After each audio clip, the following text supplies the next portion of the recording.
Hey guys, this is Chetan for Gizmo Times, and this is the quick unboxing and almost a full review because I've been using the phone, the Realme X3 SuperZoom, for over 5 days now, and most of the things that we already know from the previous smartphones from Realme that are included in this, even one of the chipsets that one of the Realme smartphones had earlier powered. So this is the Realme X3 SuperZoom, and the pricing is quite interesting, and not just for the X3 SuperZoom but also for the X3.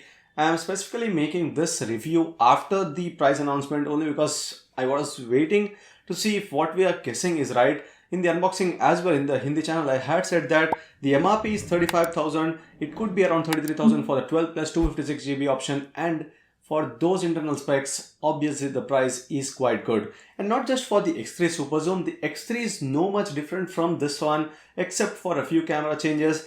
The chipset is exactly the same, the display is exactly the same, the battery is the same, the supercharging or the dart charging of 30 watt is going to be the same, only a few differences, and the Realme X3 comes under the price of 25,000, and the best 4G chipset in the market, the 855 Plus, powering these devices is quite a good thing. But anyway, what does this smartphone include? Few things that are going to be missed out as well is what I'm going to mention here. Firstly, it's a 6.6-inch Full HD Plus display with a 120Hz refresh rate, but it's going to miss the Super AMOLED technology display. So you don't have the Super AMOLED display here. It's IPS LCD. It won't show that heavy color output, or the vibrancy in colors won't be there on the display, but it's not bad either. I mean, it depends on whether you like AMOLED displays from the previous devices, whether you like Samsung's displays. But if you're okay with the IPS LCD, 120Hz is going to help a lot if you are someone who looks into the future and sees that, okay, there are games coming up with that refresh rate and that FPS for the faster gaming or much smoother gaming. So that is what is going to be supported on the Realme X3 SuperZoom. First of all, again, before we talk about the things, let's also unbox this quickly and show you what all comes in the box package. This one is the Arctic White variant, which I already took out and I've used it for quite a while. This is the Arctic White. There's also a Glacier Blue. You can check out the Glacier Blue unboxing in our Hindi channel, Gizmo Times Hindi, where I've showed you how it looks like. And this is the rubber cover that's almost a transparent but with the dark shade on it. Along with that, you have the Realme Quick Start Guide for the smartphone, and now the cover for the phone. And apart from that, you have this travel adapter or the charger that comes with the 5A6A, that's 30 watt output, which is another good thing about the smartphone. Obviously, it's not going to be the similar to the Realme X50 Pro 5G speeds of over 50 watt charging. It's 30 watt, which is not bad either because it could charge the phone from 0 to 100 in under 1 hour. Next, you have the Type-C cable, and there's a SIM ejector tool. In the box package, you find only these things anyway, nothing else. There's a screen cover that is already placed here. It's a screen protector, not a tempered glass solution, but that is going to keep it scratch free. Anyway, the back panel and the front both are covered with the Gorilla Glass 5 protection. So it depends whether, on your luck, obviously, whether it could break or not whenever the device falls on any surface. This one, the color is Arctic White. Arctic White actually looks much better, feels much better than the Glacier Blue.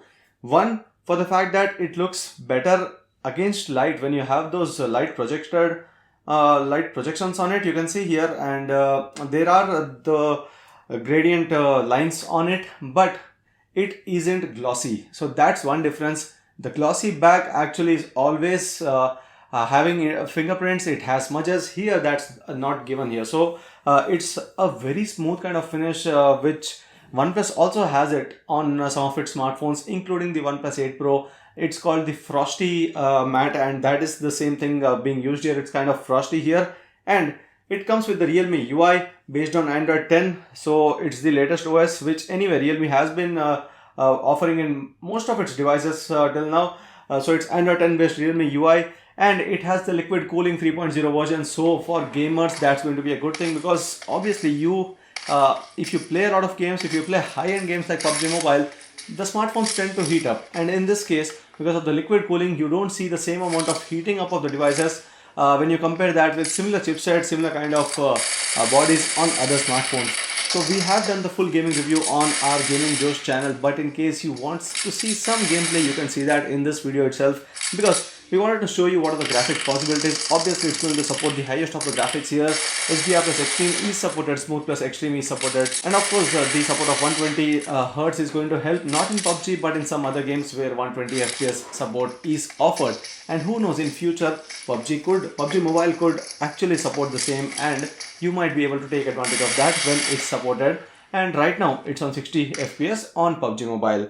Now, apart from these things, one of the major things about this smartphone was the camera, which the company talked about. A quad camera combination on both the X3 and the X3 SuperZoom, but the SuperZoom, the name itself is about the camera. So there's a 60x zoom camera. 60x is actually a digital zoom. 5x optical is offered by the same periscope lens. It's an 8 megapixel periscope lens which offers 5x optical zoom, 60x digital zoom, and it also supports the Starry Night mode. Even the regular 64 megapixel primary camera is going to support the Starry mode. And what is Starry mode? Starry mode is something that the company has included under the camera application to take those astrophotography captures where you try to capture the Milky Way galaxy, the stars, and also the waterfall kind of effect for the clouds and the soft waterfall kind of effect. So whenever I have tried it for 3 times on 3 continuous nights, and it was always cloudy, so what I could capture was only clouds which were all smoothened and they actually looked pretty good. But it's not only about the stars. This same mode, it needs the tripod or any support without it being shaked, and it takes about more than 4 minutes of capture for a single photo, and the output comes out brilliant because it actually lightens up everything that is dark. If you take a regular capture, you feel like it's actually dark, and I tried everything during midnight. So when the final capture came out after those 4 minutes of optimization and taking in of all the details, it looked like it was a daytime capture. It didn't look like it was a night capture. So obviously, Starry mode doesn't only help in those night photography of the clouds and stars, but also in the regular captures. Only if you have that patience of 4.5 minutes and have a tripod handy for capturing those kind of photos. Not just that, OIS is supported in the same camera, so even if you go up to 5x optical zoom, you'll see the camera to be not shaking so much, which is common if you try to usually zoom into anything. There are a lot of shakes noticed, but here that is not the case. And the other cameras include a 64 megapixel primary camera, the Samsung GW1 sensor, this an 8 megapixel wide angle camera, and a 2 megapixel macro camera as well.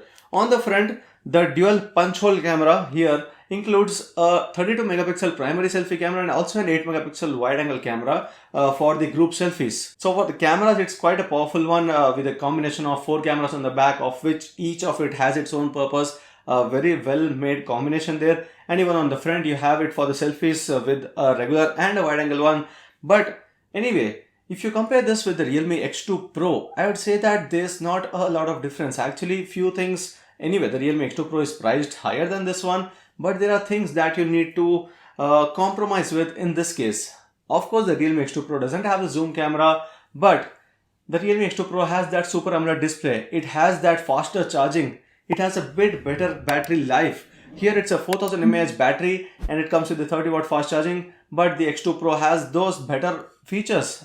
So it depends on whether you like to have a Super AMOLED display for a better entertainment purpose, not just only for the games or everything, but a better entertainment. It has 90 Hz and this one has 120 Hz. So again, there lies your preference point of view. But in the end, I would say it all depends on whether you need these features over those. So if you like something like those zoom cameras, obviously you're going to save some money and also get a better phone because this comes at 33,000 rupees for the 12 plus 256 GB option. That's not the same on the X2 Pro. X2 Pro is priced higher for a lesser variant as well. So obviously it depends on your choice, but I'd say as an overall package, I've been using this device for a few days and I've liked the way it plays games. So if you're a gamer, obviously I would say that not just this, even the X3 could be your choice, not this one, because the X3 has the same chipset, the same liquid cooling, the same battery capacity, the same fast charging, and the same display. The entire set of experiences are going to remain the same on this and the X3 as well. So if you're a gamer, rather save some money and get the Realme X3. But if you want a full package, I would say why not go for the X3 SuperZoom, because it has a better set of cameras here. And the X3 is losing out on that periscope camera. It has a regular camera which does a bit of zooming, not this much.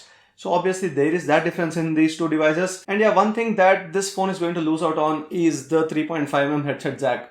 I didn't expect Realme to actually do this because most of the Realme smartphones so far had the headphone jack. This one doesn't, and you'll have to rely on the Type-C port for the audio output or go with one of the Bluetooth options. Bluetooth for gaming, I won't ever recommend because that delay or the latency in the FPS games like the shooting games like PUBG, you don't like that experience of delay in the sound from the phone to the earphones.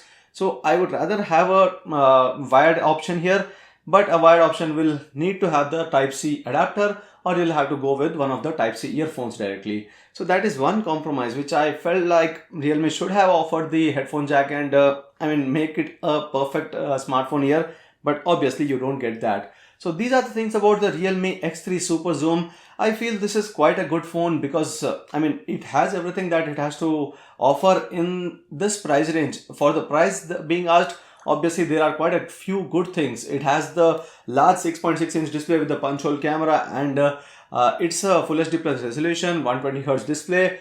Perfect performance. With the performance, I would say it's not at all bad. It has been super smooth.